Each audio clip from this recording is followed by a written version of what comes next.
Welcome back to Zane Customs, and this week I'm going to be drawing Adohlin Kholin.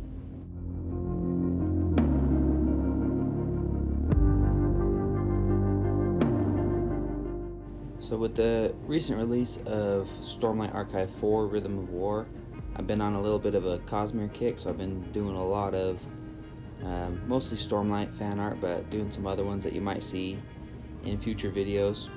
And with this one I just started off kind of sketching random things and eventually got to this pose and got to something I liked and decided to turn it into Adohlin Kholin because I've been going through some of the official art for the book, and this page that you can see in the top left here is by an artist named Ben McSweeney, and he actually works for Dragonsteel Entertainment, working on a lot of Cosmere art, and I really love the design he has for the shard plate here, so I decided it'd be kind of fun to do that in my style, but also to try and, like with my previous video where I drew a Parshendi warrior or a Parshendian war form, I wanted to go through and try and color this one, and I've been trying to up my coloring skills, so this was another good piece to work that out on. And just to give a little bit of background for any of you who might not have read or listened to any of the Stormlight Archive books, Adohlin Kholin is a prince in the Kholin princedom, and he has something that's called shardplate. And shardplate is basically just magical armor.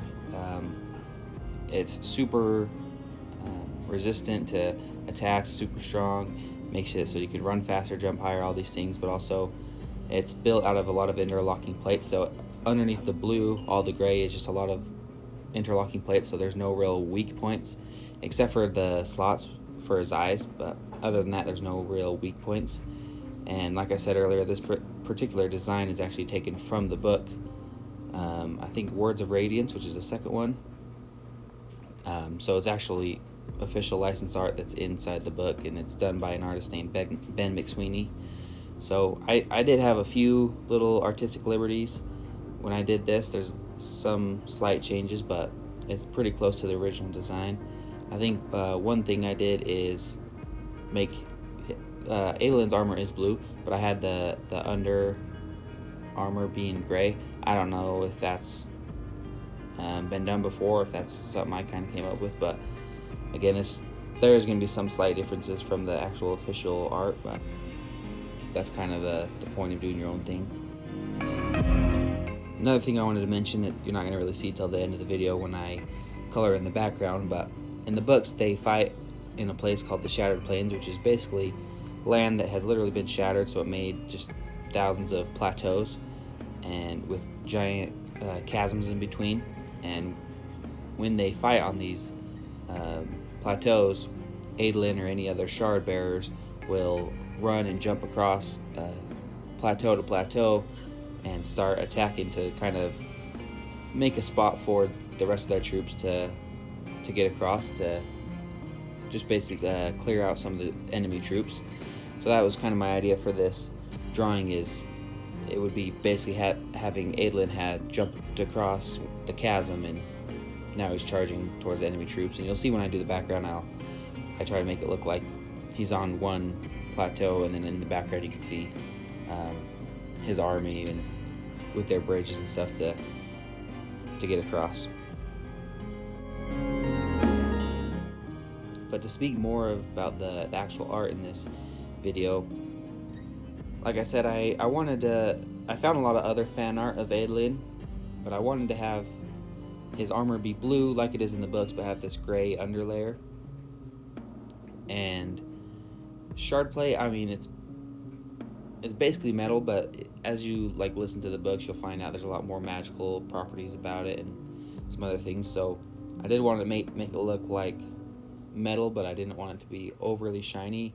The gray, I feel like I tried to make it look a little bit more shiny and reflective, like polished steel, but the blue is supposed to be shardplate is naturally just kind of gray, but the blue on this would have been painted on by Adohlin's troops or servants or whatever. So I did try to make it look a little bit reflective, but not too much, and could have done a lot of things with it. Could have had parts of his paint being scratched off to see the gray underneath, but again, I'm not great at coloring. I'm trying to get better at it. This is just a practice run, so I didn't want to go too over the top with it and have something that I couldn't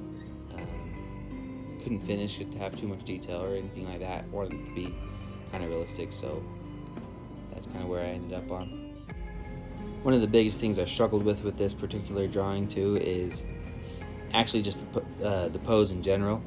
Most of it I'm happy with, as you can see here, but his right leg, if you pay attention through the video, it comes in and out, and it's changed a lot just because I couldn't find something I was happy with. And something else, so you might notice, is here and there I'll actually mirror the whole image. If you're drawing something and it looks off but you can't tell, like anatomically something's wrong but you're not sure what it is, if you mirror it, or literally in real life, if you're painting something and you put a mirror up next to it, it'll tell you right off the bat. You can see a lot easier what's wrong with it. So you'll see me, I did that quite a bit throughout the process of coloring this. I'll mirror it and start working on it while it's in a mirrored state, and then once I figure out any issues there, I'll go back and forth and just keep mirroring it back and forth. And there wasn't a ton of issues as far as anatomy and anatomically correct, like the wrong size of things, but I did have a lot of issues with his right leg in particular, just because I wanted it to look like he was in the middle of a run and not really like he was just crouching down or anything like that. So to get the essence of movement, I kind of struggled with that quite a bit. I started coloring him by blocking out his whole body shape with gray and then going in and coloring all the blue. But once I decided to have the underlayment be just gray, then I went ahead and erased all of the gray and left the blue, and then did a layer underneath that with the gray. That way I could affect him separately. And here you can see that's what I'm talking about, where I mirrored his body back and forth before I could find something I was happy with. But yeah, now I have this blue layer with all his blue armor, and then another layer underneath of gray, so I can kind of have the ability to affect all the gray at once and all the blue at once and affect them separately. And then another thing I did is I would create separate layers with like different thigh armors and things like that, so I could just work on those separately, and once I was happy with, then I merged them with the rest of the blue layers. And then here's another thing I was talking about with his leg, where I tried a lot of different things and went back and forth quite a bit before I got something I was happy with, because again, I wanted it to look like he was in the middle of a dash towards enemy troops, so I really wanted that essence of movement. And normally when I do any sort of coloring, I'll draw something out and I'll spend a long time on just the actual drawing process. And once I'm happy with that, then I'll move into coloring. And what I used to do is I would block out all the coloring and use just a simple gray, like you could see for his underlayment here. And then I would color the whole thing just grayscale, using blacks for my shadows and whites for my highlights and any shade in between, just to get a good grayscale rendering of the image. And then I would add my colors on top of that with separate layers and make them a blending or a multiply layer or whatever, an overlay. And then that would basically just add the color to the pre-existing black and white layer. And that works. If any of you follow me on Instagram and you've seen any of my smoggish drawings, or even a lot of my old drawings, those were all done in that way with a black and white underlayer. But I don't really love that process. I mean, it's quick and it's easy, but my problem with it is I've done it a lot and the colors never look perfect to me. I actually have a video that's going to be coming up in possibly next week.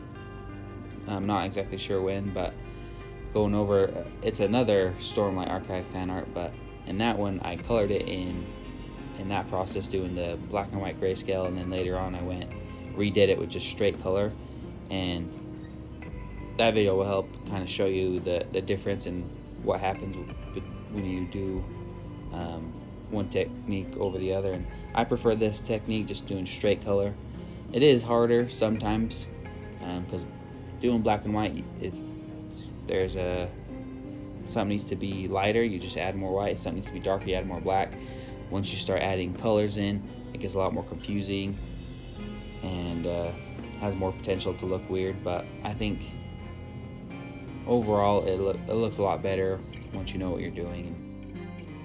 And to speak more about just the coloring process, it is a lot harder. Part of the reason I used to do it the other way with the black and white underlayer is just because, again, it's easier to figure out where your shadows and stuff are going to be, and then just add whatever color on top of it. For this, like his armor, for example, it's all blue, so anything that's going to be lighter, you just do a lighter blue. But then he's running on top of I don't know, kind of a red or yellow, like a sandy plateau. So whatever color of the plateau is, that's going to also be reflecting off certain parts of his armor. So, that's something you got to kind of think about too, for if you want something to look a little bit more realistic. And that's kind of part of the reason, if you'll notice, I tried to at least the lighter parts of blue on the top of his armor are a little bit of a different shade than some of the highlights towards the bottom of his armor, because they're reflecting off different things. And I don't think it looked perfect, but I think it's something that as I do it, I'll get better at. Now I'm working on his underlayer of armor, and this was a lot quicker and easier for me because, again, it's just black and white at this point, because his underlayer of armor is just kind of a grayscale. So this went a lot quicker. I did add some yellow or orangish highlights. Later on, you'll see I add some different highlights over the whole body because, again, he's running on a plateau that, or at least in my imagination, it would be kind of a yellow or orangish plateau. But just doing the basic coloring, that was a lot quicker than the blue armor for me. Now here you can see me working on his shard blade, and this is the only thing about the final image that I wasn't happy with. This design is also done by Ben McSweeney. You can see Ben McSweeney's art showing up a lot in the video in the background here, and it was just a tough design to work over for me, because I think I could draw it out fine just being a flat 2D image, but trying to make it look more 3D and having to add different angles and things like that, it was kind of a struggle for me. And the coloring process and all that, it was just the only thing I wasn't super satisfied with by the end of it. One trick I actually have that I've been doing for years now and works fairly well is I'll create a second layer, and in that layer I'll just do a bunch of lines going either horizontally or vertically, but having all of them be in the same orientation. And then I'll have that be a blend layer or a multiplier or whatever, like I would with color, and add that on top of whatever sword I'm doing. So you can see on top of a sword, he's got a bunch of these lines. I just feel like that kind of helps give more of the aspect of having a ground edge on one side of the blade. And you can see now I added in the background with the separate plateaus and his separate army in the background with bridging equipment. And I left him just kind of a simple black grayscale because I wanted them to be far away, not Adohlin's the focal point of this image, not his troops. This was a really fun drawing to do, but really tough at the same time. Probably the hardest one I've done so far. I think the Parshendi one, in my opinion, turned out better, but I'm happy that I'm doing these other ones just to help test my skills and hopefully make me better. But let me know in the comments what you think, if you like it, or if you have any other cool Stormlight Archive fan art you think I should do. Thank you so much for watching. I really appreciate anyone willing to like, comment, subscribe. You can also check me out on Etsy and Instagram, and those are both at Zane Customs. And I'll see you next week.